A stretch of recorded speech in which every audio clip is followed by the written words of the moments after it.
Hola, buenas tardes para Argentina y Latinoamérica y para España, Europa. Bueno, soy Karina Fernández, profesora de psicología, y estamos en el programa de Psicosalud Integrativa por AEPSI, que es la Asociación Española de Psicología Sanitaria, que agradezco por su gentileza.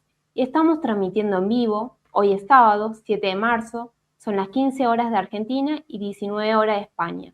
El tema de hoy es de fisioterapeuta oncológica a vivenciar su propio diagnóstico, experiencia y resiliencia. Bueno, el objetivo de esta entrevista es profundizar en su vivencia profesional y personal al atravesar un diagnóstico oncológico, siendo especialista en oncología y comprender cómo esta experiencia transformó su mirada clínica, fortaleció su resiliencia y dio origen a proyectos de acompañamiento integral como su libro Por el Medio y el espacio comunitario que coordina. Y tenemos una invitada especial de lujo que se llama María Ángel Arias, que ella es fisioterapeuta especializada en oncología, es mentora en fisioterapia oncológica y es autora del libro Por el Medio. Hola María Ángel, ¿cómo estás? Hola, ¿qué tal? Mucho gusto, gracias. Muy feliz de estar acá. Te agradezco muchísimo y a EPSIS también. Bueno, un placer tenerte acá en este programa de Psicosalud Integrativa por AEPSI, que es la Asociación Española de Psicología Sanitaria. Bueno, este tema me parece muy importante, que es de fisioterapeuta oncológica a evidenciar su propio diagnóstico, experiencia y resiliencia. Quería conocer cómo nació tu vocación por esta fisioterapia oncológica y qué significó para vos en términos personales y profesionales recibir luego el diagnóstico siendo especialista en oncología. Bueno, la vocación en realidad la misma carrera, yo siempre digo que desde chica en mí siempre estuvo presente el otro, ¿no? Entonces, que había otra persona aparte de estar conmigo. Entonces, mi trabajo me fue llevando. La fisioterapia de por sí lo que busca es diagnosticar, evaluar y reinsertar a la persona que uno tiene que tratar, ¿no? Entonces, digamos, la misma carrera, la misma profesión me fue llevando y después fui viendo que necesitaba acompañar al paciente con algo más y seguí estudiando acompañamiento terapéutico. Después hice la carrera de coaching ontológico porque en realidad la oncología o la paciente que nosotros recibíamos hace más de 20 años era la paciente que tenía una complicación. No venía con el diagnóstico de postcáncer de mama, ¿no? Venía con un linfedema. Entonces nosotros empezamos a abordar al paciente sin el diagnóstico oncológico, pero sí con la complicación. Entonces, bueno, el mismo desarrollo de la especialidad se fue llevando a que nosotros hiciéramos más hincapié no solo en la complicación, sino buscar cómo prevenir, no solo tratar y reinsertar, sino también prevenir, ¿no? Posibles complicaciones. Entonces, bueno, no es que hay una fecha, no hay una situación puntual, ¿no? La misma vida y los mismos pacientes me fueron llevando a mí a eso. Y después, al encontrarme con el diagnóstico, bueno, es una experiencia muy importante, como uno pasa, yo siempre digo, pasas por diferentes emociones como son las etapas del duelo, ¿no? Y el encontrarte con quién estás siendo vos en ese momento. Y que todo lo que vos les ibas diciendo a tus pacientes, un día eso era hablarte a vos misma, ¿no? Entonces es reconocerte en quién estás siendo y bueno, trabajar la culpa, el error, ¿viste? ¿Qué es lo que pudo haber pasado?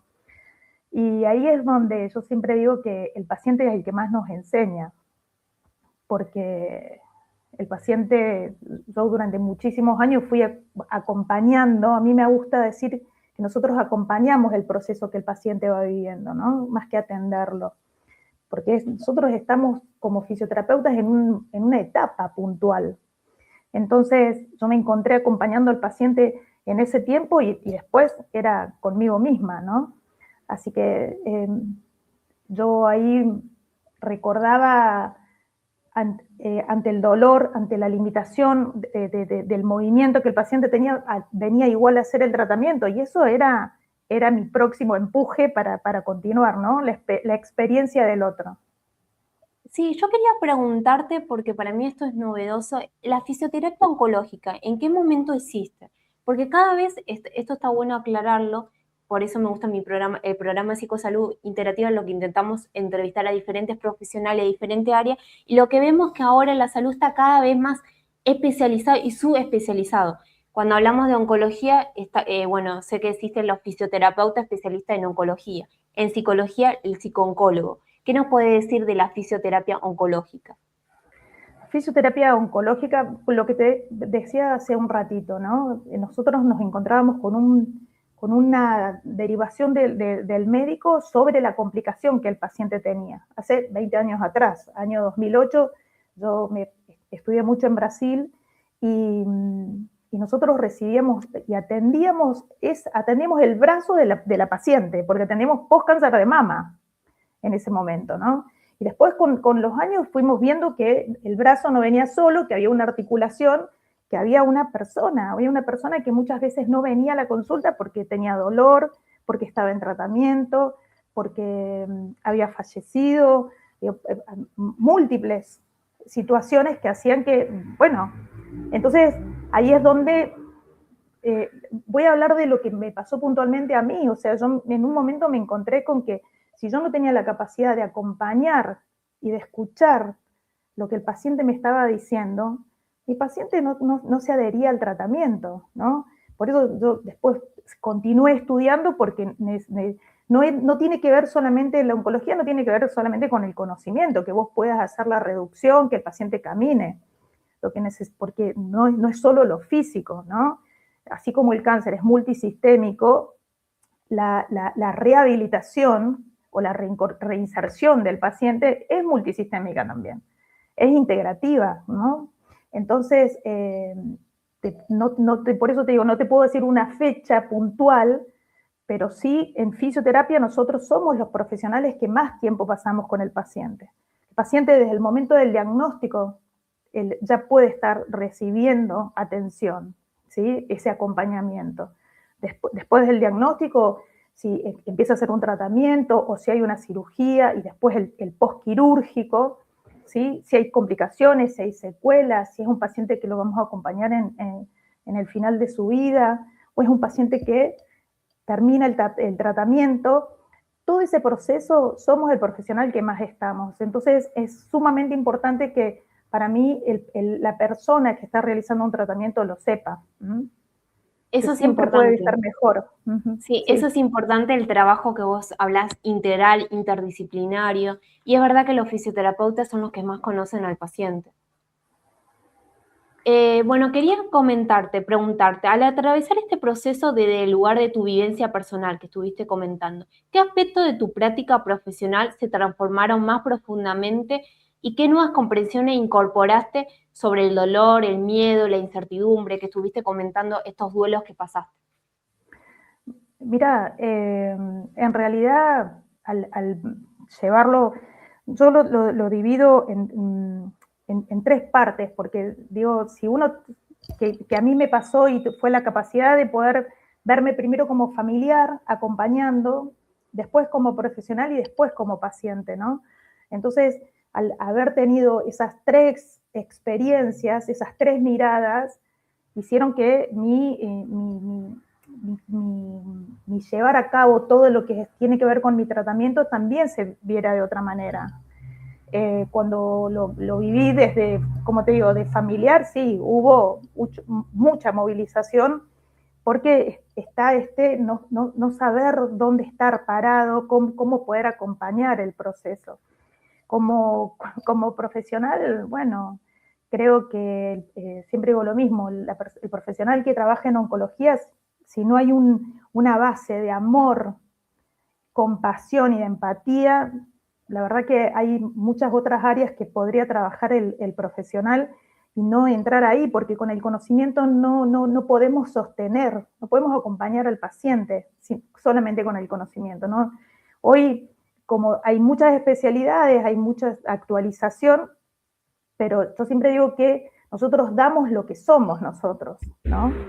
Entonces, si solo tenemos mucho conocimiento solo vamos por eso, no vamos a poder ser tan integrativos a la hora de acompañarlo, porque yo muchas veces me he encontrado con pacientes cuando voy a la consulta a verlos, no se pueden subir a la camilla por el llanto. Entonces, si yo no tengo este amor y esta empatía para entender que escucharlo o quedarme acompañándolo mientras él llora, eso también es fisioterapia, ¿no? Eso es también estar para el otro y no solamente estar pensando que tengo que cumplir la sesión, que tengo que movilizar al paciente.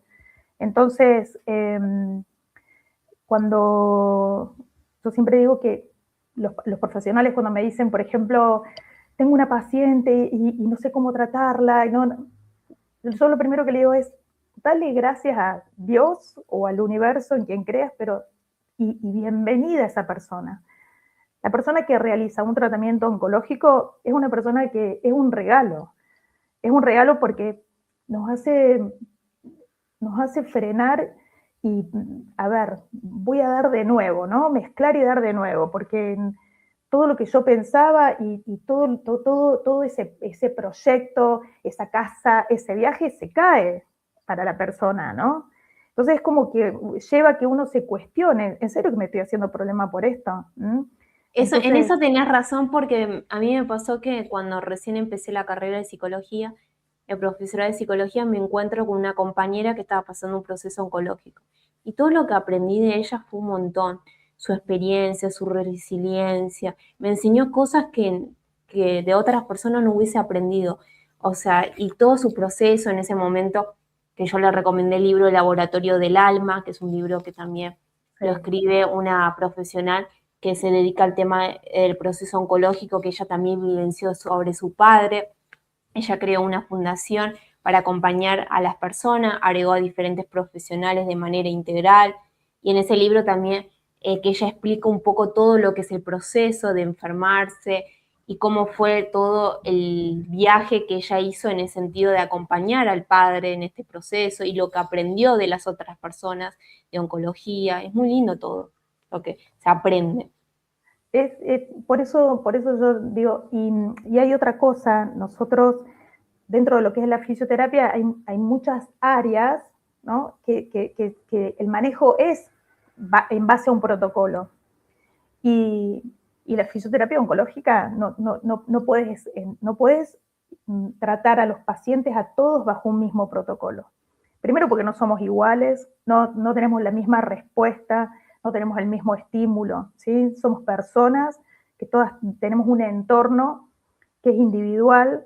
Entonces, esas son cosas que, por ejemplo, eso fue cuando yo recibo el diagnóstico y empiezo a hacer el tratamiento, así yo dije, el diagnóstico, yo tuve un diagnóstico, un pronóstico que era bastante importante, estuve en terapia intensiva más de 20 días, y cuando yo empiezo a saber todo lo que yo había pasado, dije, pero nosotros no podemos trabajar a todos los pacientes por igual, ¿no?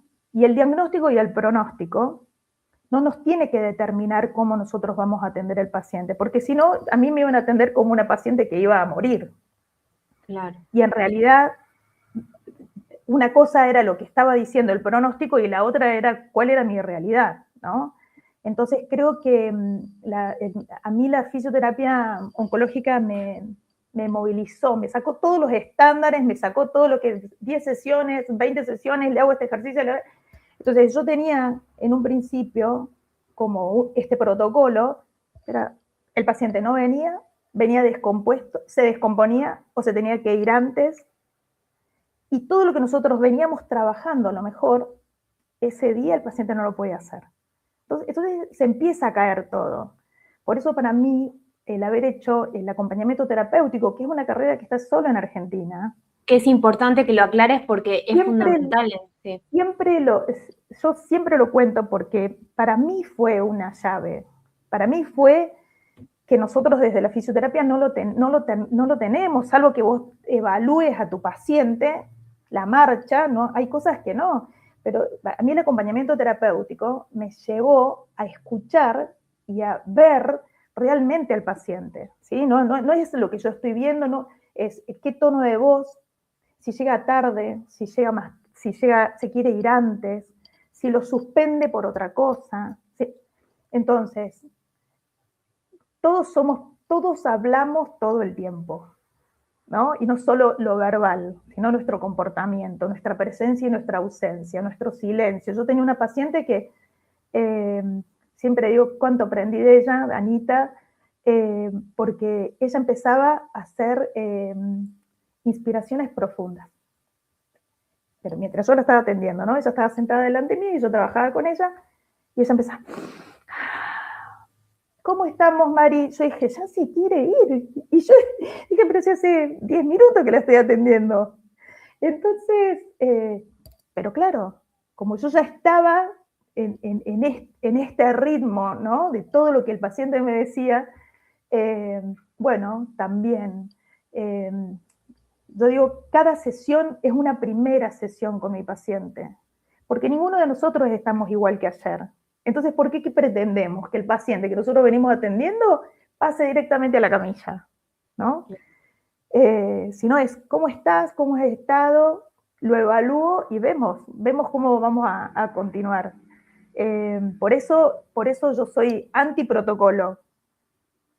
Eso está bueno, que no sea todo estructurado, porque es verdad, cada persona hay que adaptarlo a cómo se siente, a qué proceso está pasando, si es una persona que tiene su entorno, cuáles son los grupos de apoyo, si tiene o no tiene, eso es importante. Bueno, la pandemia dentro del hospital fue un gran aprendizaje también, ¿no? Y también que para mí, ¿por qué es tan importante esta escucha y este hablar que tiene la persona que nosotros estamos atendiendo? Porque, digamos, el diagnóstico, uno es protagonista, pero lo que nos atraviesa no es solamente a nosotros, ¿no? Tenemos todo un entorno que puede estar acompañándonos o que nos acompaña como puede, ¿no? Acá está prohibido el juzgar. Eso es algo que nosotros no podemos, y que nosotros mucho lo trabajamos en el hospital, porque vos no puedes juzgar el comportamiento ni de los hijos, ni del marido o de la esposa, ¿no? La ausencia o esta presencia.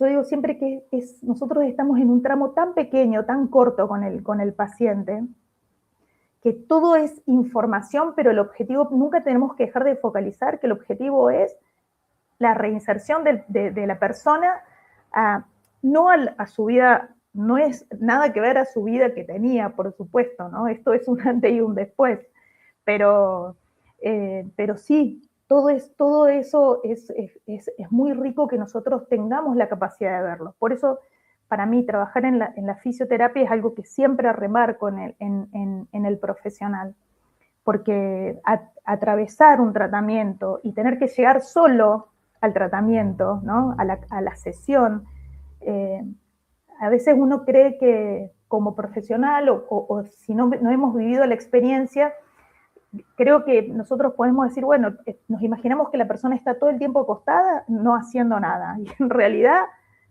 la persona que hace un tratamiento oncológico tiene mucho que hacer, mucho. Y en el medio de todo lo que tiene que hacer, ya sea entre el médico, la obra social, el tratamiento o la cirugía, y entre todo eso es estar pensando, voy a vivir, no voy a vivir, va a resultar, ¿no? Y la reacción del otro, porque esto es el tema, ¿no? Es cómo reacciono yo ante las actitudes de los demás, que están al mismo nivel que yo, no sabiendo cómo sobrellevar la situación que estamos viviendo, ¿sí? Sí, justamente la incertidumbre, bueno, se pone en juego muchas emociones, muchos sentimientos, muchos duelos, porque la pérdida de salud, puede ser del estético y un montón de cosas, pero siempre, me gustó lo que vos dijiste, siempre se puede hacer algo, siempre se puede trabajar en algo. Bueno, sí, siempre, siempre. Yo aprendo, porque no es que aprendí todo, sino que voy aprendiendo Y en realidad, como después del diagnóstico, digamos, todo lo que vos tenías para la tarde o para mañana ya no lo tenés, ¿no?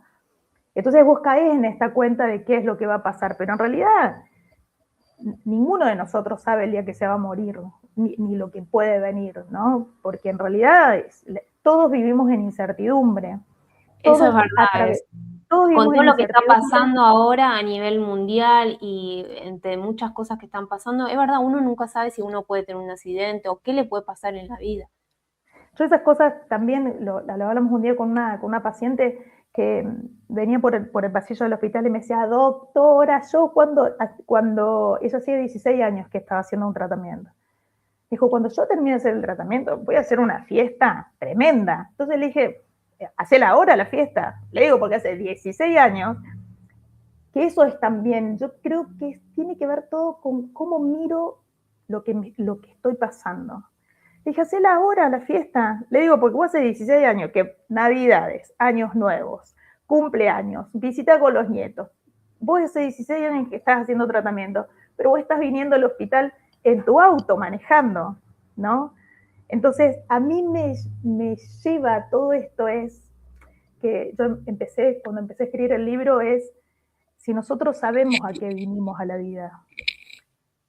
Porque hay un quiebre, pero hay un quiebre en mí como el diagnóstico que recibí yo, como la persona que pierde un hijo, como la persona que se divorcia, como la persona, ¿no?, que tiene otro diagnóstico.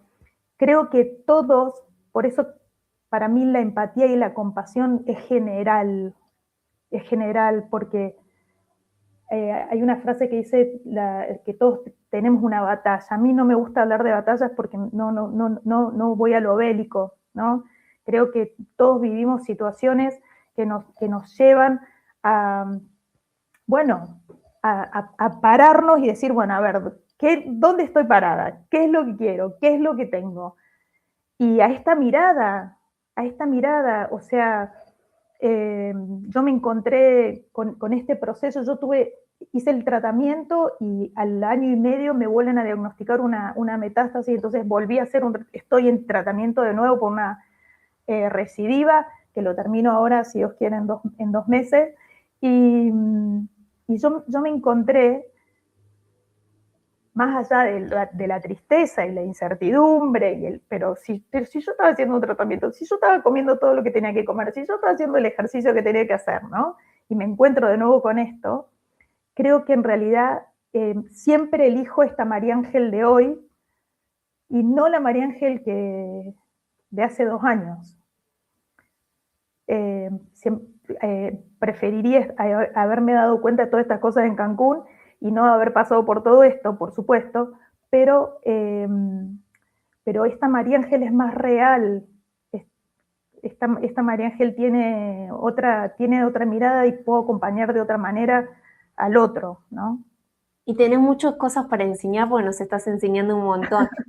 Eso me encanta que vos decís, todos tenemos un propósito, algo para qué, y eso está bueno trabajarlo. Bueno, hay una técnica que se trabaja mucho, es la técnica aceptación y compromiso, ser compasivo con uno mismo.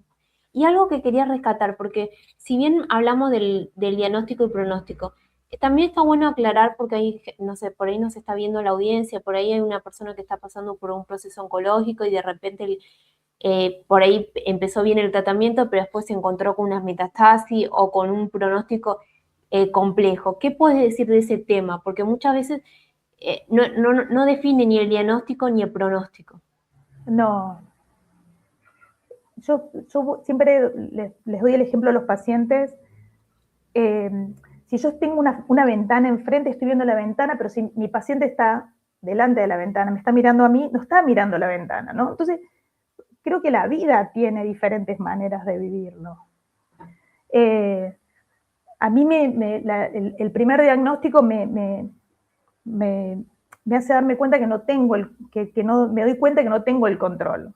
Yo puedo tener una agenda, yo viajaba mucho por trabajo y puedo tener los viajes, pero en realidad, digamos, cuando yo me doy cuenta que una cosa es lo que yo puedo organizar y lo otro es la realidad que se me presenta, Ahí es donde yo digo, bueno, realmente no tengo el control. Y cuando recibo este diagnóstico, también creo que tenemos, pero creo que la vida misma nos lleva a que si vos proyectás irte de viaje, volver, cambiarte de consultorio, abrir una clínica, no sé, comprarte una casa, y eso no se presenta en la medida que vos que vos lo pretendés o que vos lo tenés organizado, bueno, eso es como que se te complica, pero creo que si tenemos la capacidad de tomar distancia, podemos ver que algo nos viene a mostrar. Y en realidad, para mí, este segundo diagnóstico que tuve y que me hace hacer un tratamiento de nuevo, bueno, me llevó justamente a eso, ¿no? A seguir encontrando este propósito y este para qué atravesar todo lo que estoy atravesando. Sí, muy interesante todo lo que estás comentando. De tu experiencia integral como profesional y familiar y paciente que nos estás comentando, ¿cuáles son los errores más frecuentes al abordar este impacto emocional del diagnóstico oncológico en la persona y en su sistema familiar? Porque como siempre decimos, no solo la persona que está pasando este proceso oncológico, sino la familia que contiene a esa persona, ya sea de los hijos, ya sea de la pareja, ya sea de los amigos y también en el ámbito también laboral también de las personas con las que trabaja en una empresa también. Mira, desde lo familiar, eh, desde lo familiar está esta mezcla, porque la noticia es para todos, la noticia no es solamente para el paciente o la persona que tiene el diagnóstico es la que tiene que hacer el tratamiento, pero digamos, hay una alteración por parte de toda la familia. Entonces, en este alterar se mezcla lo que yo estoy pudiendo hacer por el otro y lo personal, que si le pasó a él, porque no me pasó a mí, y si me pasa a mí, o si le pasa a mi hijo, o le pasa, entonces, digamos, se necesita sí o sí el apoyo de un equipo multidisciplinario y en el que tiene que haber un psicólogo, una psicóloga o psiconcólogo, porque en realidad hay un gran desequilibrio, más lo que es para la actualidad el concepto de cáncer, ¿no?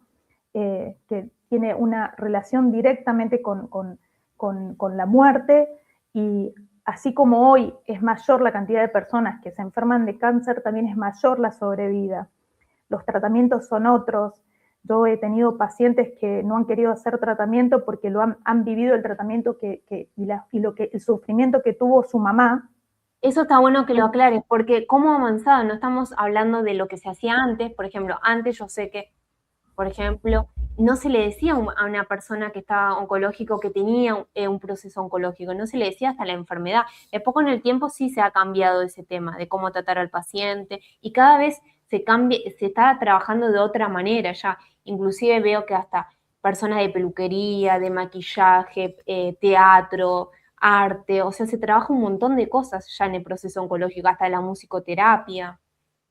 Sí, sí, bueno, por eso te digo que el cambio y las cosas que se van incorporando y van trayendo para mí una normalidad como tratamiento de otras enfermedades, ¿no?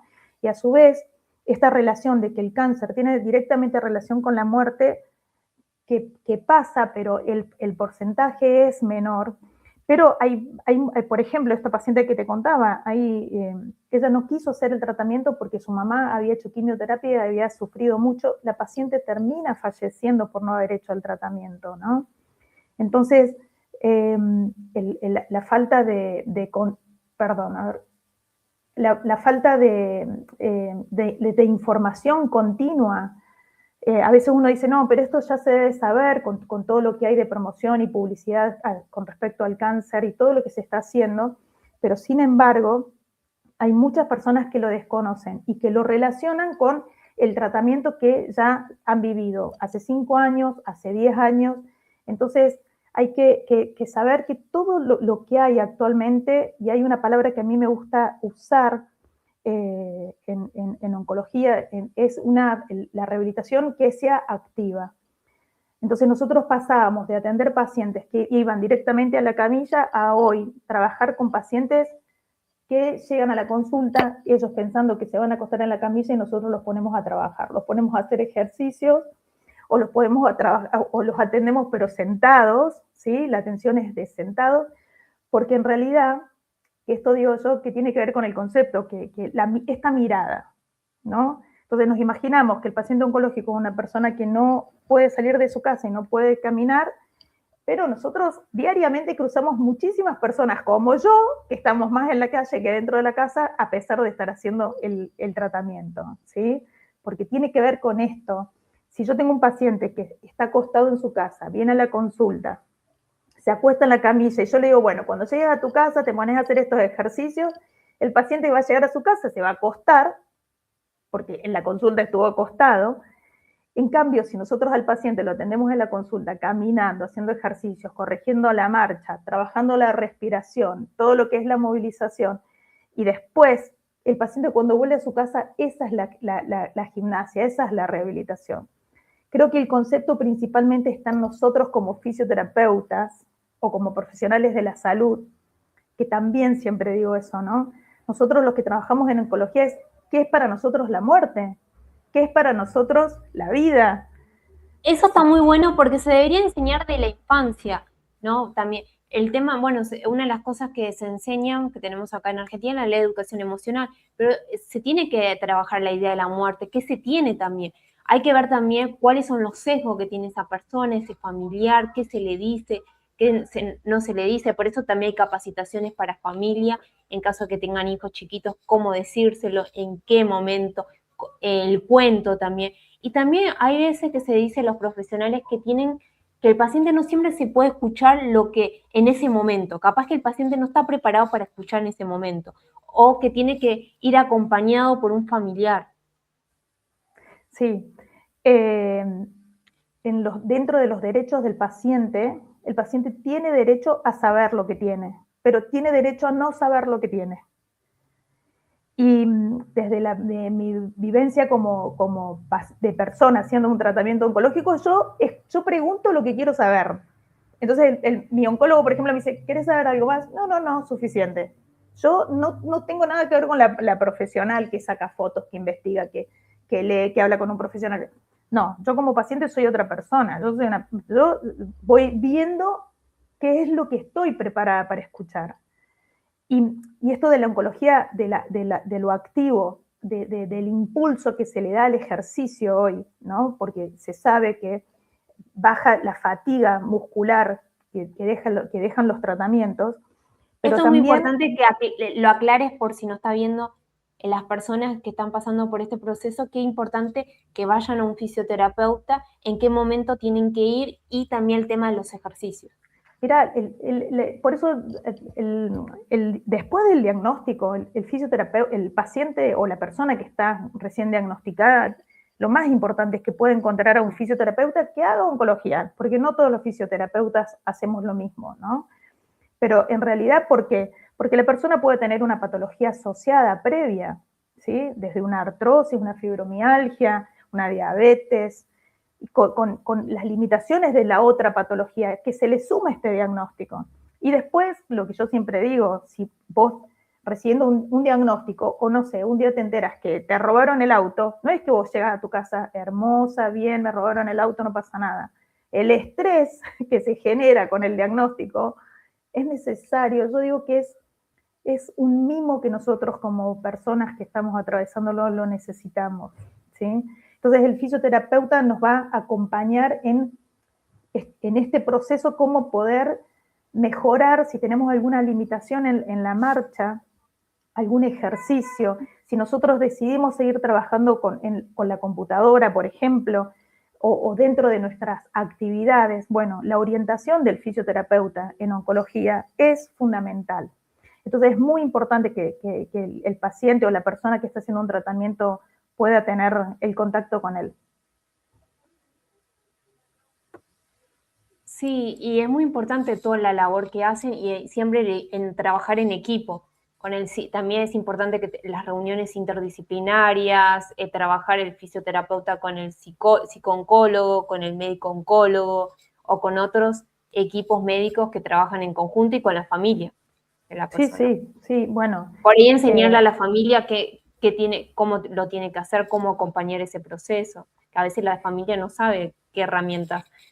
Y la función que tiene el médico de cuidados paliativos es fundamental, ¿no? Y la presencia del psicólogo o psicooncólogo también porque en realidad el desequilibrio o la desestabilidad no es solamente de la persona que tiene el diagnóstico, ahí está todo su entorno afectado.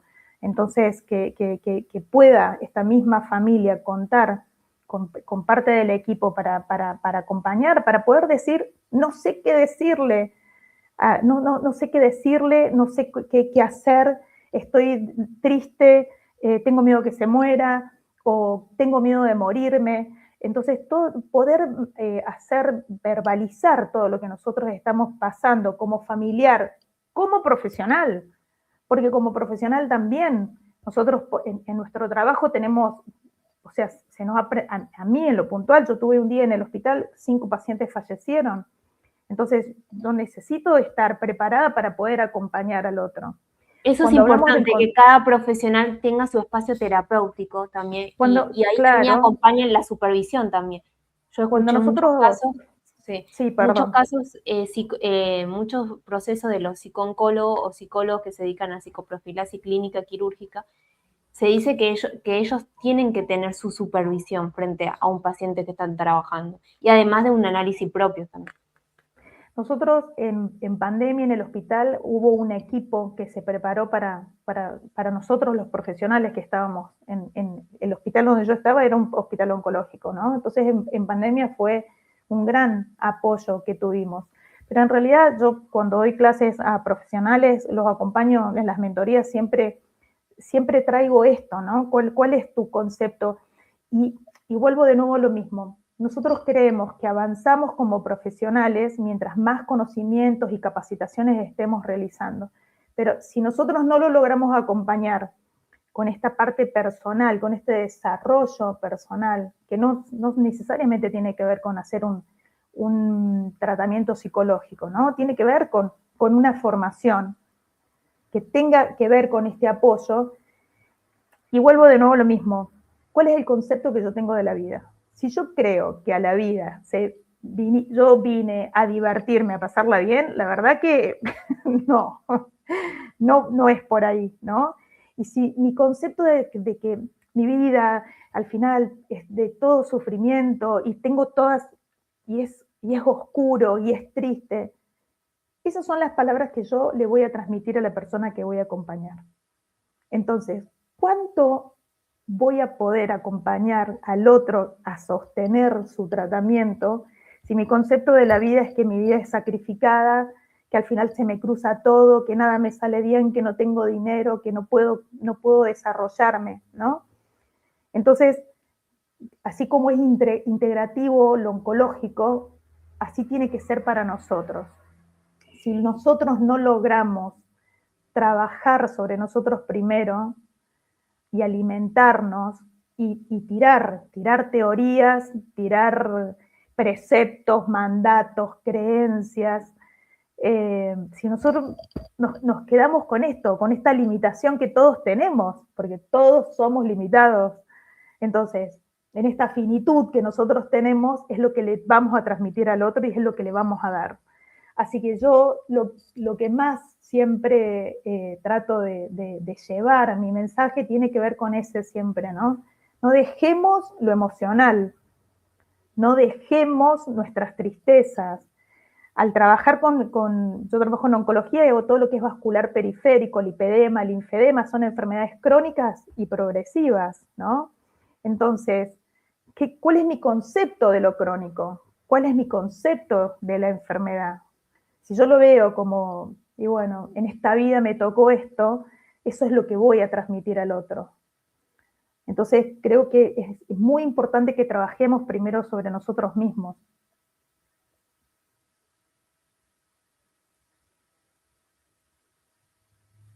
Sí, es muy importante eso por eso es importante hacer terapia, el análisis propio, ir y trabajar con un psicólogo de diferente enfoque psicológico, el que te gusta, porque cómo podemos acompañar a un otro que está pasando por un proceso tanto de salud física o psíquica, si nosotros no estamos bien o no podemos acompañar para acompañar a un otro. O sea, por eso siempre decimos que el síndrome, por ejemplo, del cuidador, se tiene que cuidar mucho esa persona también para poder acompañar al otro y para poder sostener al otro, porque también para que no se enferme, cuidándose su salud física, sin perder sus actividades.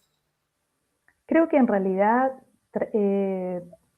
todo empieza por cuál es el concepto que nosotros tenemos de la vida. Y si nosotros, como mujeres, por ejemplo, que... Eso está bueno que lo aclares porque, por ejemplo, siempre el cuidador siempre se ha ido en la parte femenina. Que, si Es bien que ahora no, está cambiando, pero sí. siempre es verdad que la posición del cuidador en temas de salud siempre y en temas de oncología siempre se ha recaído en femenino. Aunque bueno, hay mucho también masculino que también se ocupa, pero esto también está bueno el tema de los roles también a nivel familiar. Mira, el año pasado yo di una capacitación para cuidadores. Ninguno de los cuidadores hacía tratamiento, algún tipo de tratamiento psicológico. No hacía ninguno algo que les guste, ¿sí?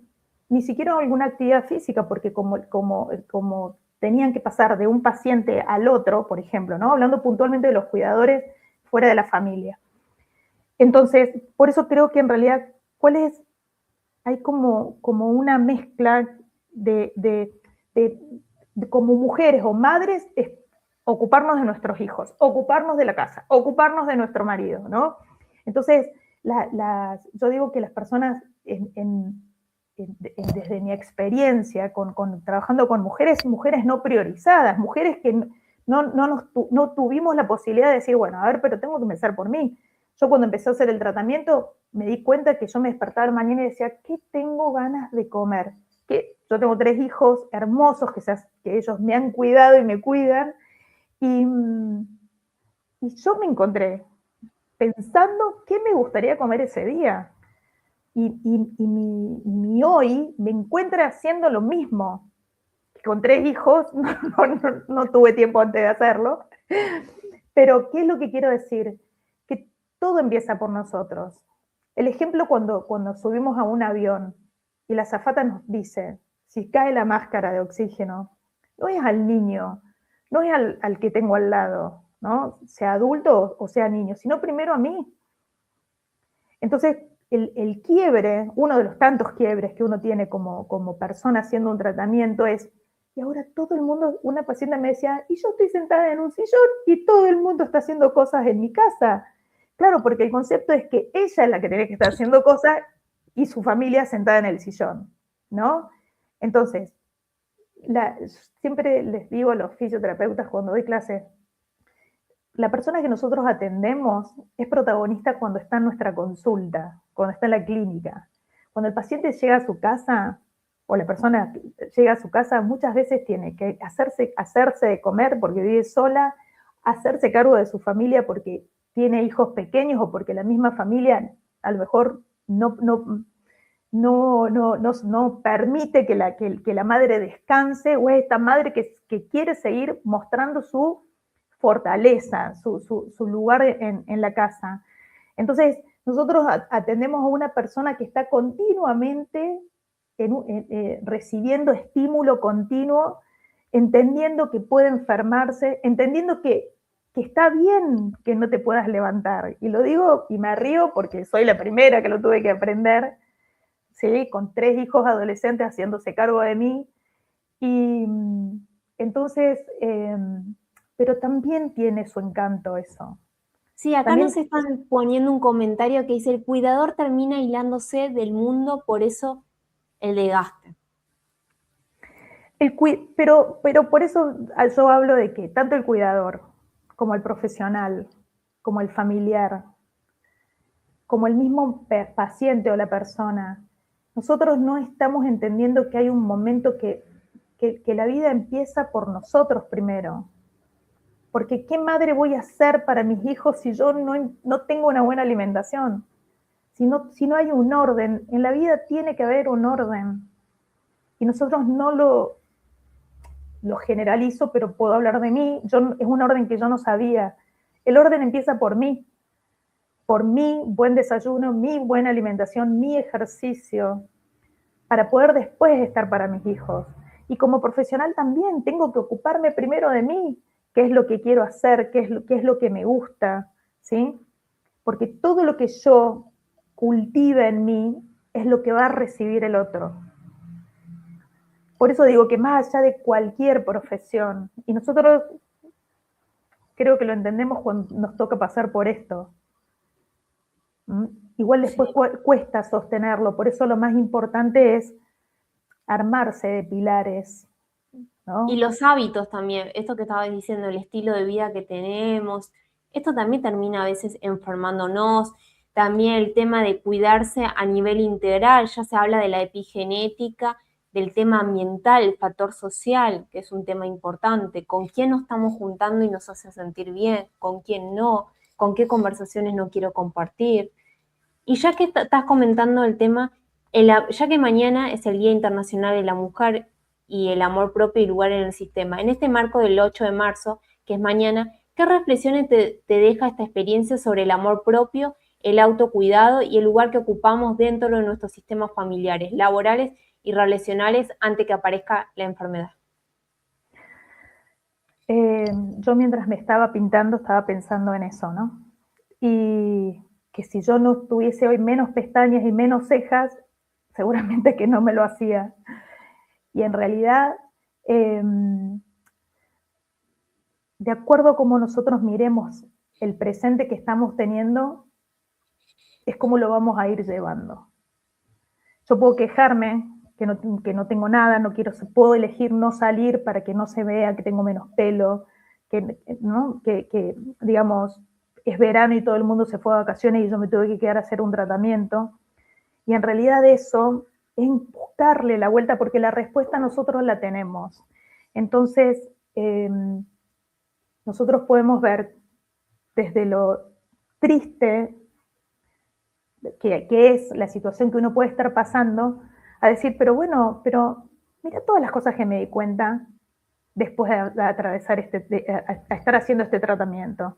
Mira qué capaz que logré ser. Mira la mirada y ahora puedo decirle a la gente que prefiero que venga otro día porque estoy cansada, ¿no? Entonces, el tratamiento achica el camino, lo achica, porque físicamente podés encontrarte cansado, puedes tener algún tipo de dolor, entonces tu mundo se va ajustando a tu presente. Y en este presente vos podés encontrarte con muchas personas con las que ya no te estás viendo. Entonces, uno puede decir, y al final no me puedo ver con nadie, y puedes estar pidiendo disculpas o inventando cosas del por qué no te estás viendo, pero si vos te pones a pensar, no sé si tengo ganas de estar con estas mismas personas. Y no porque... Eso está bueno. Eso está bueno que lo diga de la comunicación asertiva, de escucharte, qué es lo que te hace sentir bien y qué es lo que te hace sentir mal. Tiene que ver con este espacio. Yo puedo decir, la verdad que me siento re sola, nadie me viene a ver, la paso pésimo, o decir, ¿y ahora que estoy sola? ¿Qué podría hacer? ¿Qué libro que me dijeron y nunca lo leí? ¿Qué película? O la verdad que puedo tirarme, acostarme en el sillón. Por eso yo diría, abrazar este presente.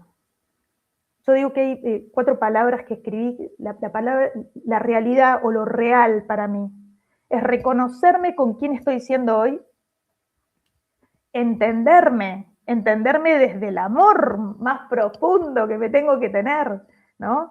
Abrazarme con todas las dificultades. A mí no me gusta hablar de errores porque o de las situaciones que ya no quisiera que se vuelvan a presentar, ¿no? Pero reconocerme... Y la culpa también, porque muchas veces se escucha a las personas que sienten culpa frente a este diagnóstico, porque capaz lo hice mal, porque... Toda la culpa del mundo. Más siendo mujeres con hijos. Ya desde que nacen tenemos culpa, ¿no? Pero es la culpa porque al final no me cuidé, no hice el estudio cuando lo tenía que hacer, el control.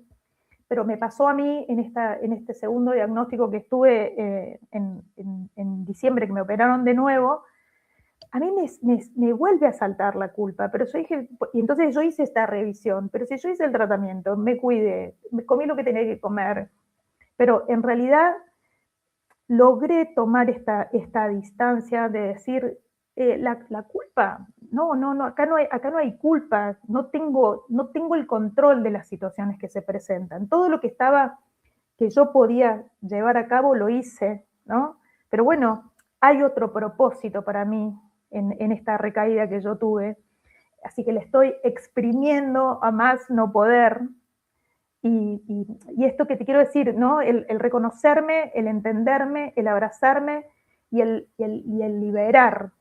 liberar todo lo que no es sumador. Hoy yo puedo elegir, gracias a Dios, yo creo mucho en Dios, cada nuevo día tengo la posibilidad de elegir cómo lo quiero vivir. Así como elijo la comida que quiero comer, elijo si hoy quiero estar con otra persona o no, y cómo se me presenta. Pero esta elección es una elección que tenemos todos para hacerla. No es solamente de la persona que hace un tratamiento, pero en la vorágine en la que vamos viviendo, es que no tengo tiempo para nada, es que paso de un lugar al otro. Te quiero avisar que podés elegir no correr, que podés elegir quedarte en tu casa y no responder el mensaje, ¿no? Entonces, yo lo vengo aprendiendo en este momento, en este tiempo, ¿no? Claro, y ya que comentaste de esto, este proceso que pasaste hace poco, una cirugía, pero también pasó algo muy lindo, que escribiste tu propio libro, que pudiste escribir por el medio, propones esta idea de transitar la vida sin extremos. ¿Cómo se gestó esta filosofía durante este proceso oncológico? ¿Y de qué manera puede ayudar a otras personas a atravesar diagnósticos difíciles con mayor resiliencia? Mira, el libro lo escribí en enero del 2025. Yo vivo en una ciudad que se llama Mendoza, en Argentina. Enero del 2025 creo que hacía 50 grados, todo enero. Y el 24 de enero se cumplía un año de que a mí me habían operado y de que había tenido el diagnóstico y todo lo que había vivido. Y yo trato de ser lo más coherente posible entre lo que digo, entre lo que vivo y lo que digo, ¿no? Y así como yo, todo el mundo, o muchas personas y muchos amigos, familiares se iban de vacaciones, yo estaba dentro de mi departamento, encerrada, y dije, bueno, acá tengo dos caminos. O me quedo con la tristeza de estar haciendo un tratamiento, de tener calor, por más que tenga aire acondicionado, de estar sola, porque hasta mis hijos se han venido de vacaciones, o ver qué otra cosa puedo hacer, y entonces todo ese mes escribí el libro. Y en ese libro se llama Por el Medio, porque a través de estas tres miradas que yo tuve como familiar, como paciente y como profesional, cuando fui familiar acompañando a mi papá, yo podría haber salido a discutir con los enfermeros, con los médicos que nos llegaban, no con las situaciones, ese extremo de la necesidad, de lo que no podemos controlar porque la emoción nos mueve, ¿no? Y a los meses de fallecer mi papá, yo me encuentro como profesional hablando con familiares que habían estado o que estaban en la misma situación en la que yo había estado, ¿no? Y con ese desborde.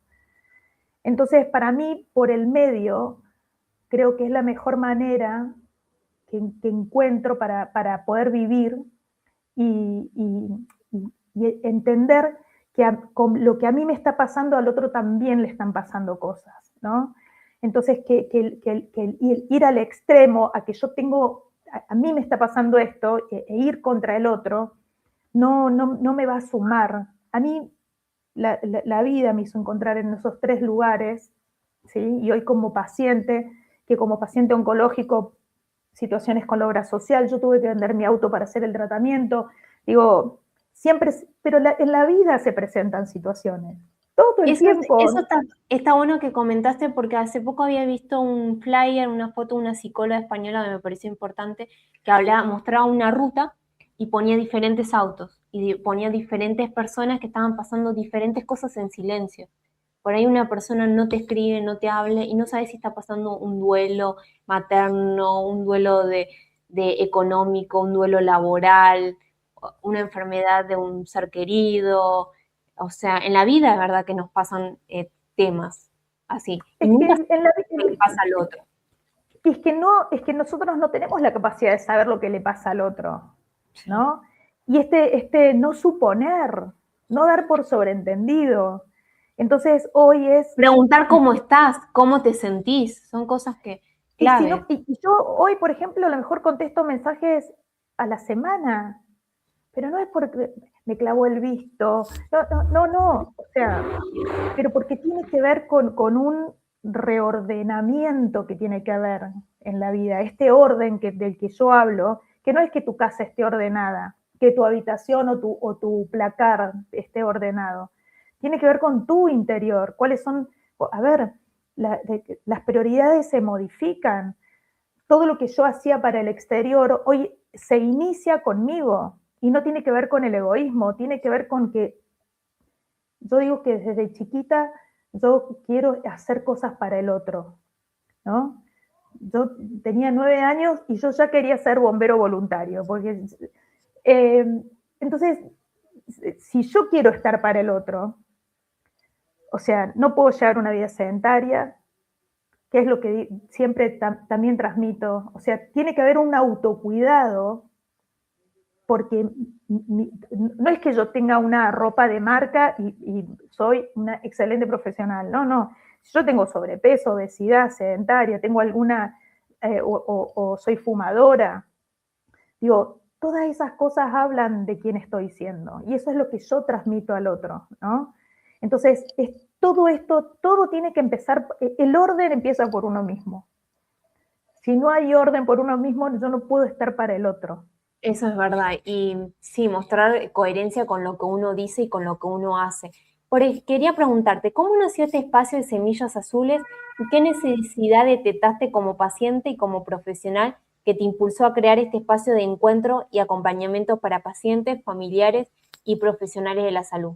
Ahí nos va a poner los slides. Sí, Semillas Azules es un espacio que hay en Netflix, hay una serie que se llama Vivir 100 años, o Zonas Azules, y la verdad que nunca tuve en mi mente vivir 100 años, ¿no? Pero en esa serie habla acerca de los hábitos que hacen que la gente tenga una vida más longeva. Y entonces con Paulina, una de mis hijas, creamos este espacio que se llama justamente Semillas Azules, ¿no? Estos son espacios virtuales y a veces presenciales con el objetivo de poder no hablar desde, no, yo estuve operada, estuve grave, me hicieron este tratamiento, porque todo eso ya pasó, ¿no? Es quién estoy siendo y hacia dónde, y cuál es la mirada que le quiero dar a este presente que estoy teniendo y a lo que puede llegar a venir de qué es lo más inmediato que tengo, ¿no? Yo no puedo hablar de acá a un año, hoy entiendo que de acá a un año puedo programar un viaje, pero me vuelvo a mi presente, me vuelvo a este día sábado, 7 de marzo, ¿no? Entonces, Semillas Azules se genera de esta primera necesidad que fue mía, de darme cuenta que yo estuve un mes sin poder hablar lo que a mí me estaba pasando. Ese marzo del 2024 yo me encontré y hacía así, porque no me salía nada, no me salía a decir estoy triste, estoy mal, tengo miedo a morirme, realmente, ¿no? Entonces, si me pasa a mí, le puede pasar a muchas otras personas. No es que porque me pasa a mí, me pasa solo a mí. Entonces empecé a generar ese espacio con una paciente porque en el medio de mi tratamiento, como soy bastante inquieta, en el medio de que yo empecé a hacer ese tratamiento y que estaba en San Luis haciéndolo, empecé a atender a una paciente que ya tenía una fundación, Marita Mazarino, y ella me ofreció su espacio. Entonces ahí empecé a hacer Semillas Azules y bueno, es un espacio que se torna maravilloso Empezó Qué siendo lindo solamente para... esto de acompañar a las personas que están pasando por este proceso, porque qué mejor que las personas que lo padecen es que pueden entender a un otro, tanto de la persona como la familia. Yo creo que siempre digo que los grupos que pasan por esta situación ayudan un montón. Es muy terapéutico, que cada uno pueda expresar sus emociones, qué siente, cómo está atravesando este proceso. Sí, sí, inclusive te digo que hay personas, cuando lo hacemos virtual, hay personas que no prenden la cámara y que no hablan, ¿no? Pero solamente está el escuchar. Y realmente es muy enriquecedor. Empezó siendo solo para pacientes y familiares, y después empezaron colegas, cuando yo viajo y doy clases, entonces siempre lo cuento, entonces empezaron a sumar. Entonces está en la escucha del profesional entre lo que él supone y la realidad que el mismo paciente está teniendo. Ese Sí, y dolor que a lo mejor, bueno, en oncología se habla de un dolor oncológico, que no es que le duele la pierna, la rodilla o la mama, ¿no? Hay un dolor total. Entonces, sí. todo Y este conocimiento el martes que viene van a acompañar, no es entretener, ahí no está poniendo la pantalla. sí, acompañar no es entretener, porque Sí. está este concepto de que, bueno, yo, si te operan, te acompaño en el hospital, yo te acompaño cuando vas a hacer esto, y no es entretenerlo al paciente, no es, a ver, vamos a jugar a las cartas, te pongo una película, te cantemos, no, no, porque muchas veces la persona necesita estar en silencio sabiendo que hay un otro al lado, que no es necesario que esté ni bailando ni cantándole, ¿no? Solamente el saber que si yo me siento mal, puedo darme vuelta y hay alguien al lado, con eso es suficiente. Y el acompañar es entretener, no es entretener justamente por eso, ¿no? Porque se mezcla el concepto de lo que eso es algo que también aprendí en el acompañamiento terapéutico, ¿no? Eh, la diferencia entre acompañar, entre cuidar, eh, es, bueno, es un tema muy importante, muy lindo. ¿Y cómo se pueden anotar las personas si se quieren anotar en este encuentro? Ahí está. Tienen que escribir ese número de teléfono y ahí se les va a pasar un link. Se los agrega a un grupo y se les pasa un link para el día Bueno, martes. buenísimo. Bueno, tenemos que cerrar, se nos pasó el tiempo muy rápido, pero quería comentar antes que el viernes 27 y sábado 28 de marzo por AEPSI se va a realizar el Congreso de Psico-Oncología y Resiliencia, que se pueden inscribir por la página web, y también se da presencial, se va a dar este congreso en Valencia, en España, y virtual para todas las personas que quieran inscribirse y mirarlo de manera virtual. Y van a exponer varias personas que van a disertar. Y bueno, como cierre, te quería preguntar, como mensaje que te gustaría dejar a las personas que están transitando un proceso oncológico y a los profesionales de la salud que desean capacitarse para acompañar con mayor humanidad. El mensaje a las personas que han recibido un diagnóstico o están haciendo un tratamiento es, yo siempre digo, nos sentemos en la vereda de enfrente para tomar esta distancia de lo que nos está pasando. Si me quedo con mi dolor, con que a mí me está pasando esto, no voy a poder lograr distanciarme y mirarlo de otra manera. Para mí la mejor manera de atravesar el tratamiento es entendiendo que hay otras personas que necesitan de mí, que yo los puedo acompañar. Es darme al otro, es con un mensaje, pero yo cómo cómo voy a mandar un mensaje si yo siento mal. Bueno, pero me tomo ese ratito, porque hay alguien que siempre está peor que nosotros, que no es para convencernos, es una realidad. Y cuando yo lea el mensaje de respuesta, o yo, no sé, salgo de hacer mi tratamiento, no me siento tan cansada, puedo ir a ver a alguien que está peor que yo. Cuando el otro me vea que yo estoy sonriendo, o cuando yo lo veo al otro que está sonriendo, ya estoy recibiendo. Es dar y recibir, es un dar y recibir.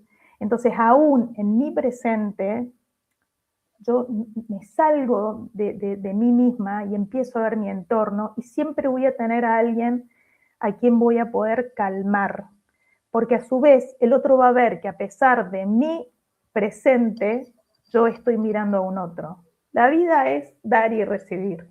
Y al profesional, el amor, la compasión, la empatía.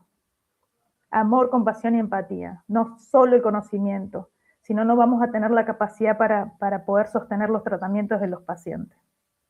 Sí, qué importante lo que decís del altruismo, del ayudar al otro, de acompañar, de preguntarle cómo puedo ayudarte, cómo puedo acompañarte, mejor dicho. Sí, sí, y entender que a pesar de que yo estoy haciendo un tratamiento, tengo a alguien que está necesitando algo en el lugar donde yo viva, en la misma ciudad, en el mismo barrio, mi vecino, ¿sí? Si yo tengo vehículos, si yo voy a la verdulería, por más que estoy haciendo un tratamiento, también tengo que comer, también voy al supermercado, también, ¿sí? Entonces, si yo puedo ver que hay alguien que no está pudiendo, o puede, pero ya que voy yo, lo puedo hacer, te ofrezco mi ayuda, ¿sí? La devolución es inmediata, hay que trabajar mucho sobre cuál es el concepto que tengo de la vida para mí. Sí, y los valores, ¿no? Que no Pues perder sí, los bueno, valores. claro, entenderlos, sí, sí, por sobre todo.